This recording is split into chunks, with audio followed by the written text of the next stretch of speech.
நியமன தேர்வில் தேர்ச்சி பெற்று பல ஆண்டுகளாக காத்திருக்கும் தொடக்க கல்வி ஆசிரியர்களுக்கு பணி நியமனம் வழங்கிட வேண்டும் என திருமாவளவன் கோரிக்கை விடுத்துள்ளார். தமிழ்நாடு அரசின் ஆசிரியர் தேர்வு வாரியத்தின் சார்பில் கடந்த 2013, 2017, 2019, 2022 ஆகிய ஆண்டுகளில் நடைபெற்ற தகுதி தேர்வுகளில் மீண்டும் மீண்டும் தேர்வு எழுதி பலமுறை தேர்ச்சி பெற்ற 21,515 ஆசிரியர்கள் இன்னும் பணி நியமனம் செய்யப்படாமல் இருக்கின்றனர். இதற்கிடையே 2018ஆம் ஆண்டு வெளியிடப்பட்ட அரசாணை 149 மூலம் தகுதி தேர்வு மட்டுமல்லாமல் நியமன தேர்வு என்று ஒன்றை புதிதாக அறிமுகப்படுத்தி அதிலும் தேர்ச்சி பெற வேண்டும் என அறிவிக்கப்பட்டது. எனினும் கடந்த 8 ஆண்டுகளில் ஒரே ஒரு முறை மட்டுமே இந்த நியமன தேர்வு நடைபெற்றுள்ளது.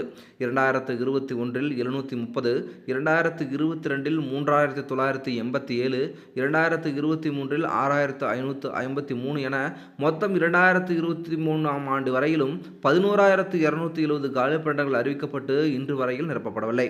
2024ஆம் ஆண்டு 2,768 காலிப்பணியிடங்கள் மட்டுமே அறிவிக்கப்பட்டு நியமன தேர்வின் மூலம் 20 மாவட்டங்களில் மட்டுமே பணி நியமனங்கள் செய்யப்பட்டுள்ளது.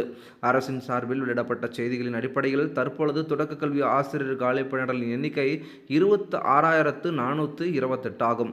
எனவே 2024ஆம் ஆண்டு நடைபெற்ற நியமன தேர்வில் தேர்ச்சி பெற்ற 21,515 ஆசிரியர்கள் தேர்ச்சி பெற்றுள்ளனர். அவர்களில் 80% மேல் பெண்கள் உள்ளனர். 13 ஆண்டுகளாக காத்திருக்கும் இவர்களின் ஏழ்மையான குடும்பச் சூழல், வாழ்வாதாரம், கல்வி மற்றும் அனுபவத்தை கருத்தில் கொண்டு இவர்களை விரைவாக பணி நியமனம் செய்ய வேண்டும் என கேட்டுக்கொள்கிறேன் என திருமாவளவன் அவர்கள் தெரிவித்துள்ளார். மேலும் கல்வியை மேம்படுத்திட நிரந்தர ஆசிரியர்கள் நியமிக்க வேண்டும் எனவும் கேட்டுக்கொள்வதாக திருமாவளவன் அவர்கள் அறிக்கை வாயிலாக தெரிவித்துள்ளார்.